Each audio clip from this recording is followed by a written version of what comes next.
140 কোটি ভারতবাসী অপেক্ষা করেছিল যে বুদ্ধ পূর্ণিমার দিন প্রধানমন্ত্রী নরেন্দ্র মোদী জাতির উদ্দেশ্যে ঠিক কী ভাষণ দেন।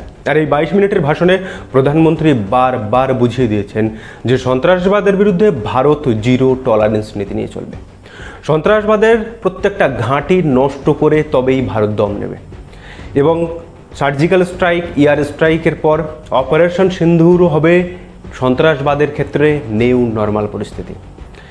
এখনও যারা বলছেন যে যুদ্ধ নয় শান্তি চাই বলে মিছিল বের করছেন, সেই সমস্ত বামপন্থীর উদ্দেশ্যে আমি বলছি, আপনারা যে নীতিতে বিশ্বাস করেন যে মার্ক্সবাদ, সেই মার্ক্সবাদে কি বলা হচ্ছে যে পুঁজিবাদের বিরুদ্ধে শ্রেণী সংগ্রামের মধ্য দিয়েই সমাজে সাম্যবাদ আসবে।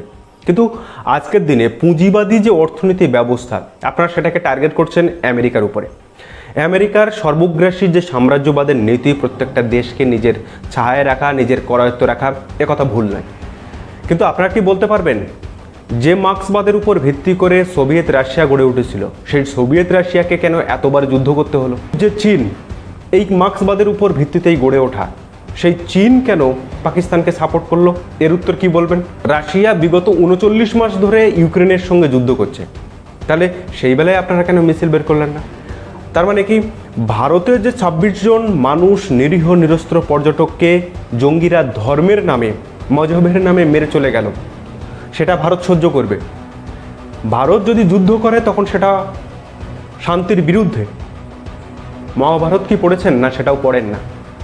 সেখানে যখন মহাভারতের যুদ্ধ দেখে অর্জুন ক্লান্ত হয়েছিল, তখন শ্রীকৃষ্ণ তাকে বলেছিল যে এটা ধর্মের যুদ্ধ, অন্যায়ের বিরুদ্ধে যুদ্ধ। কিছু কিছু সময় শান্তির জন্য, শান্তির পক্ষে থাকতে গেলে নিজের শক্তি প্রদর্শন করতে হয়।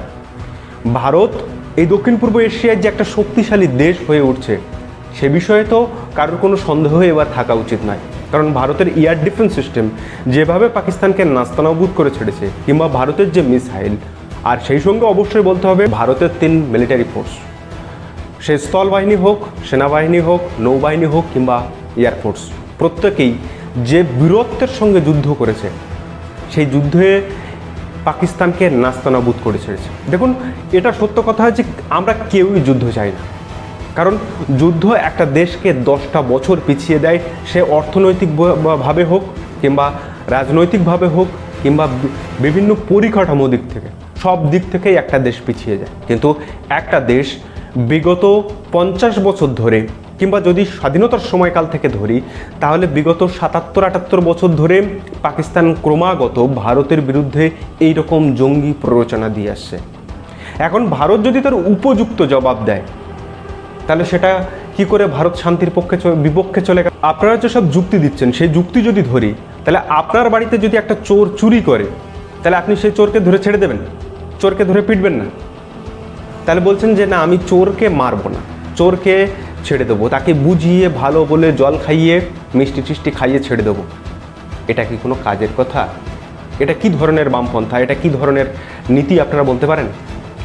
যখন প্রশ্ন আসবে দেশের, তখন উত্তর একটাই হবে, আমাদের একতা। দেখুন, আজকে যখন অপারেশন সিন্দুরের সাফল্য নিয়ে কথা বলতে এসেছিল, তখন একদিকে বসেছিলেন মুসলিম, ধর্মে মুসলিম কর্নেল সোফিয়া কুরেশি, মাঝখানে বসেছিলেন বিদেশ সচিব বিক্রম মিস্ত্রি, যিনি ছিলেন কাশ্মীরি হিন্দু পণ্ডিত, আর অন্যদিকে বসেছিলেন উইং কমান্ডার ভূমিকা সিং, যিনি একজন হিন্দু ধর্মে।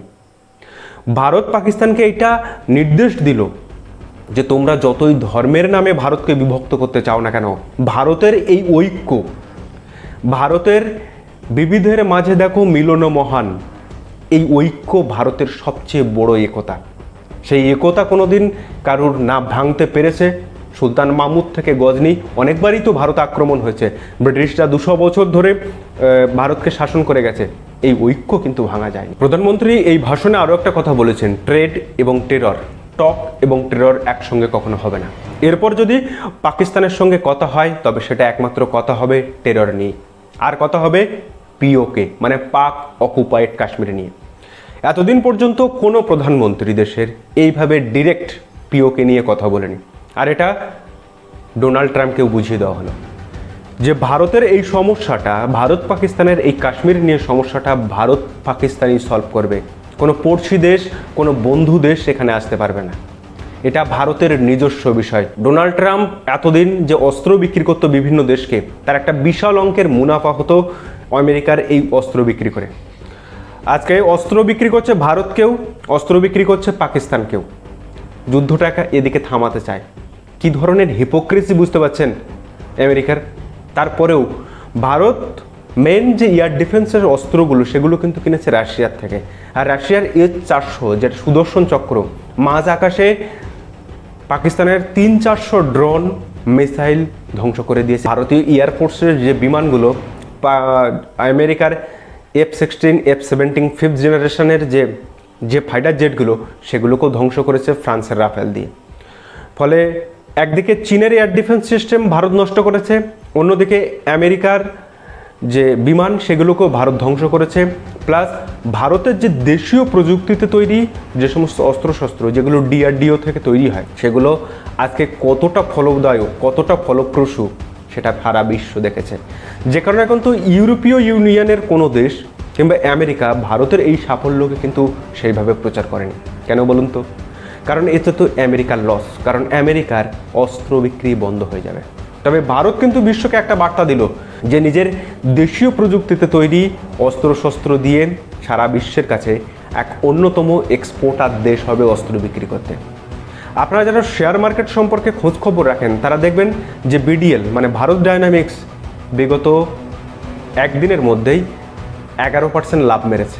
সে হ্যাল বলুন কিংবা ভেল, ভারত হেভি ইলেকট্রনিক্স, পরশ ডিফেন্স সিস্টেম, বিভিন্ন যে ডিফেন্স স্টকগুলো আছে সেগুলো কেউ 3%, কেউ 4%, কেউ 5%, তো কেউ BDL-এর মতো 10-11%-ও লাভ দিয়েছে। ভারত অস্ত্র তৈরিতে এক নতুন প্রতিযোগী হয়ে বিশ্বের সামনে এসেছে, আর যে কারণে চীনের এবং পাকিস্তানেরও ঘুম উড়েছে। তাহলে যুদ্ধ নয়, শান্তি চাই বলে আমি শুধু পড়ে পড়ে মার খাবো, দেখতে থাকবো যে অন্যজন এসে আমাকে মেরে ধরে চলে যাচ্ছে, সেটা তো সম্ভব নয়।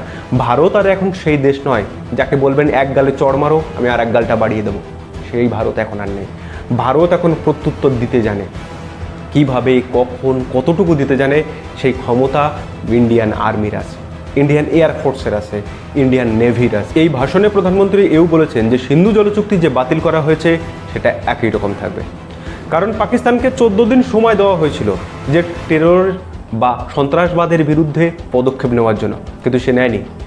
তার পরিণাম হিসেবে অপারেশন সিন্দুর এবং পরবর্তীতে তাদের বিভিন্ন এয়ারবেসগুলোতে ভারত হামলা চালিয়েছে মিসাইল দিয়ে। তো এখনও যদি পাকিস্তান নিজের ভুল নিজে সংশোধন করতে না পারে, তবে পাকিস্তান এরপর ফোঁটা ফোঁটা জলের জন্য কাতর হয়ে চাতক পাখির মতো প্রার্থনা করবে। তবে পাকিস্তান শুধরানোর মতো কোনো দেশ নয়। একটা প্রাণী আছে যার লেজ সবসময় বাঁকাই থাকে, যতই সোজা করে দেন না কেন সেই লেজ বাঁকা থাকবেই। তো পাকিস্তান সেই রকম দেশ।